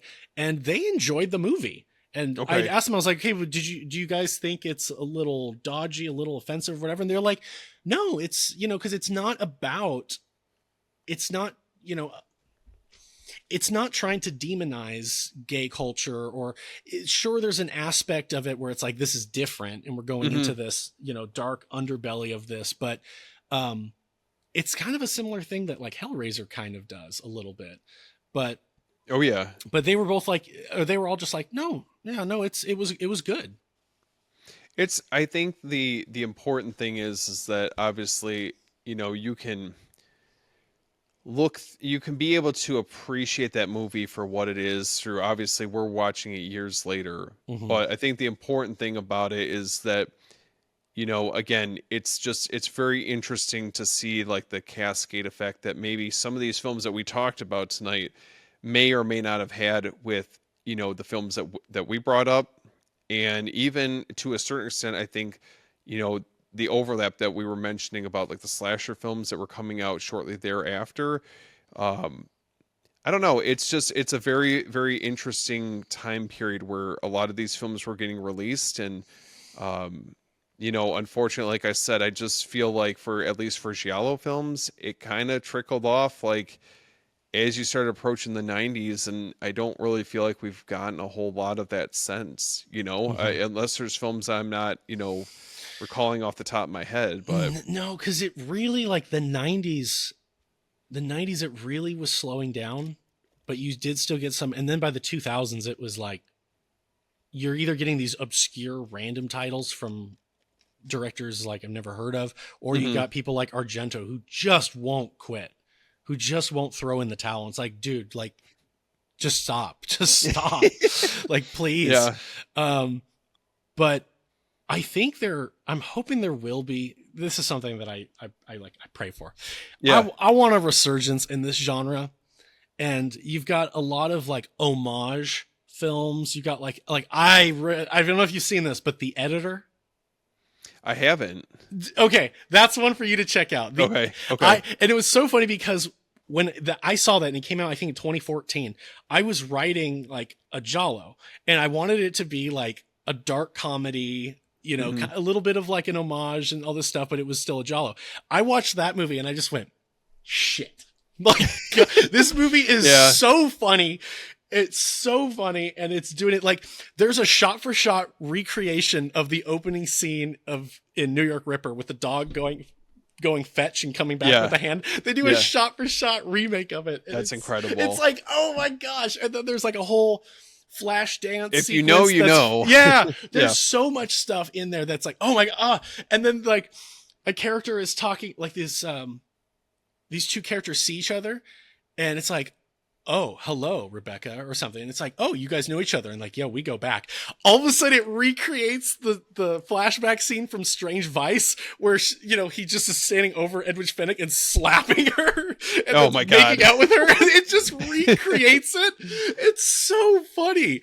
I'll have to check that out. Oh yeah. The editor, it was, I forget, Matthew something and whatever. It's, these two guys, these two guys made it. And then another modern Giallo, Neo Giallo, was, what's it called? Knife and Blood or Knife and Heart? Knife and Heart. Yes. I have seen that. I couldn't really get into it. I like that movie. I think it also helped. I'm a big fan of M83, so having them doing the soundtrack with it, kind of again, music. Oh, yeah, that was M83. Yep. So, that is definitely, they get points for that in my eyes. But again, another prime example of how critical the music can be to enhancing, the movie. But yeah, I did get that one, I believe, not maybe like a couple years back. Very, very good movie. Yeah. So yeah, I mean, I think that just about covers everything that I was hoping that we would be able to touch on for Giallo and Giallo adjacent. So it's been awesome getting a chance to go over this with you. It's been a long time coming. Yeah, no, this is good. Yeah, man. Well, listen, I'm sure after we get off camera, we will discuss some movies that each of us need to check out. Maybe we can do like a follow up to this. No, I think that'll be really fun. Where can people find you on social media? I am TheKingInGiallo. It's and I got to think how I space it out. The Instagram, it's the_king_in_Giallo.